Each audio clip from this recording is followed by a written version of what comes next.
Hi hello friends, welcome back to Sandra vlog. இன்றைக்கி நம்ம இந்த விலாகில் என்னோடய ஒன் டே எப்படி போச்சு அப்படின்னா, அதுவும் 2 குழந்தைங்களையும் ஸ்கூலுக்கு அனுப்பிட்டு அதுக்கப்புறமா நான் என்ன ஒர்க்கெல்லாம் பண்ணுறேன்னா இந்த வீடியோவில் பார்க்கலாம். காலையிலேயே எழுந்ததும் இந்த மாதிரி மரம், பூ இது எல்லாமே பார்க்குறதுக்கு கண்ணுக்கு அவ்வளோ குளிர்ச்சியாக இருக்குது. ஏன்னா இதுக்கு முன்னாடி நாங்கள் இருந்த வீட்டில் வெளியே திறந்ததும் ரோடு தான், அப்புறமா ஒரு மரம் கூட பார்க்க முடியாது. ஃபுல்லாக வீடு ஒட்டி ஒட்டி வீடு இருக்கும். இங்கே அப்படி கிடையாது. நம்மளுக்கு சூப்பராக ஸ்பேஷியஸாக அவ்வளோ மரம் க்ரீனிஷாக தான் இருக்கும் வெளியே வந்து இருந்தாலே. நான் அப்படியே சரி ஒருக்கா வெளியே போய் பார்த்துட்டு சமையல் பண்ணுறதுக்கு வந்தாச்சு. சாதம் வடிச்சிட்டு மீன் குழம்பு தான் அடுப்பில் வந்துட்டுருக்கு. இதை வந்து ஊறுகாய்க்காக ரெடி பண்ணி வச்சுருக்கேன்.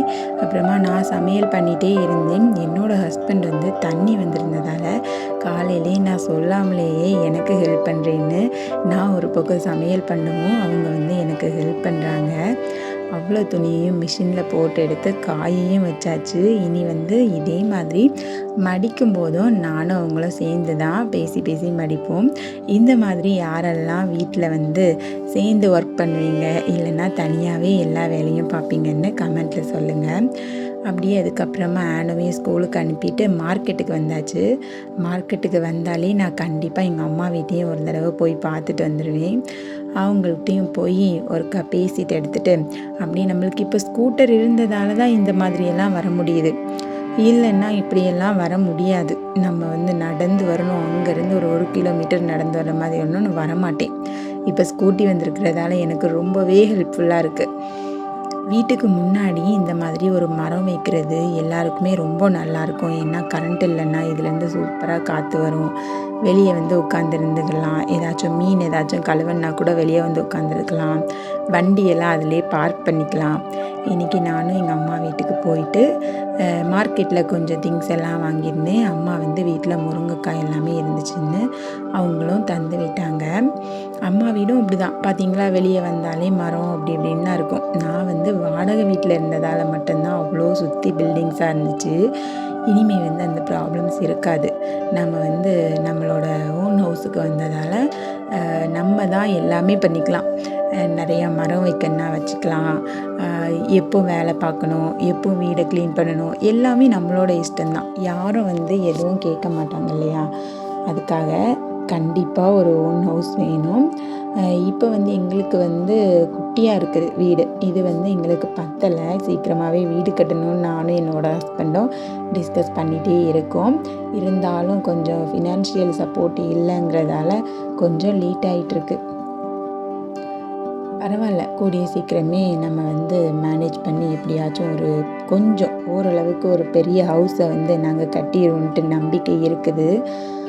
மார்க்கெட்லேருந்து வாங்கிட்டு வந்த திங்ஸ் எல்லாமே அந்தந்த இடத்துல எடுத்து வச்சுட்டு இருந்தேன்.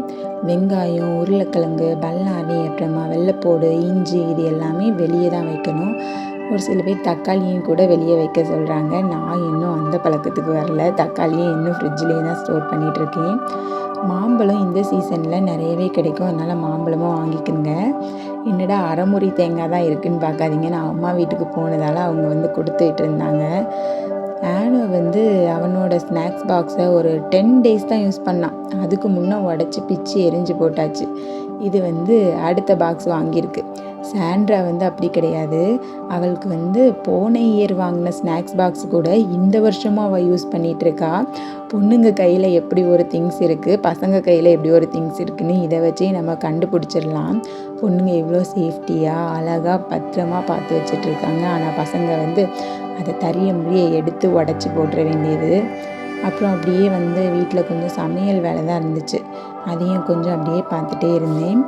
ஆனுவையும் பிக்கப் பண்ண போகணும். ஏன்னா அவன் வந்து குட்டி பையனாக இருக்கிறதால பால்வாடியில் தான் நம்ம வந்து சேர்த்து விட்டுருக்கோம். ஸ்கூலில் வந்து நெக்ஸ்ட் இயர் தான் அட்மிஷன் போடலாம் அப்படின்னு சொல்லியிருந்தாங்க. நானும் ஆனுவை வந்து இப்போவே ஸ்கூலில் சேர்க்குறதா எனக்கு ஐடியா இல்லை. ஏன்னா சாண்ட்ரா வந்து பாவம் குட்டியாக இருக்கும்போதே அவளை ஸ்கூலில் விட்டு பழகியாச்சு. ஏன்னா நானும் ஒர்க் பண்ணிகிட்டு இருந்தேன். அதனால் அவளையும் அப்படியே கூட்டிகிட்டு போயிடுவேன். இப்போ வந்து ஆனோ வந்து என் கைக்குள்ளே இருக்கான். இன்னமும் அவன் வந்து பால்வாடிக்கு போகிறான் வரான். ஆனால் ஸ்கூலுக்குங்கிற மாதிரி இன்னும் நாங்கள் யோசிக்கலை. கண்டிப்பாக ஸ்கூலுக்கு அனுப்பும்போது அழாமல் போயிடுவான் அப்படிங்கிறதால தான் நாங்கள் பால்வாடியில் சேர்த்துருக்கோம். என்னோடய ரொட்டீன் வந்து இந்த மாதிரி தான் இப்போது போயிட்டுருக்கு. இனி வந்து நான் ஆனோவை பிக் பண்ண போயிடுவேன். சரி, ஓகே. நம்ம வீடியோஸ் பிடிச்சிருந்துன்னா கண்டிப்பாக சப்ஸ்கிரைப் பண்ணிவிட்டு அப்படியே லைக் பண்ணிவிட்டு பாருங்கள். கண்டிப்பாக உங்களோட கமெண்ட்டை வந்து நம்மளோட கமெண்ட் பாக்ஸில் தட்டி விடுங்க. தேங்க்ஸ் ஃபார் வாட்சிங். நெக்ஸ்ட் வீடியோவில் நம்மளோட அடுத்த கண்டென்ட் என்னென்னு பார்க்கலாம். கண்டிப்பாக நம்மளுக்கு சப்போர்ட் கொடுங்க. இதே மாதிரி இன்ஸ்டாகிராம் பேஜ்லேயும் சப்போர்ட் பண்ணுங்கள். யூடியூப்பை விட எனக்கு கொஞ்சம் இன்ஸ்டாவில் தான் அதிகமாக வியூஸும் சப்ஸ்கிரைபர்ஸும் ஏறின மாதிரி இருக்குது. சரி, ஓகே. இது ஸ்லோவாக போனாலும் கண்டிப்பாக நம்ம ஒரு எதை எய்ம் பண்ணி நம்ம ஸ்டார்ட் பண்ணியிருக்கோமோ அதை வந்து நம்ம கம்ப்ளீட் பண்ணிடலாம் அப்படிங்கிற ஒரு தாட்டுக்கு வந்தாச்சு. இடையில கொஞ்சம் நம்ம வந்து டிஸ்கரேஜாக எல்லாரும் பேசினாலும் பரவாயில்ல. டாடா, பாய். நெக்ஸ்ட் வீடியோவில் பார்க்கலாம்.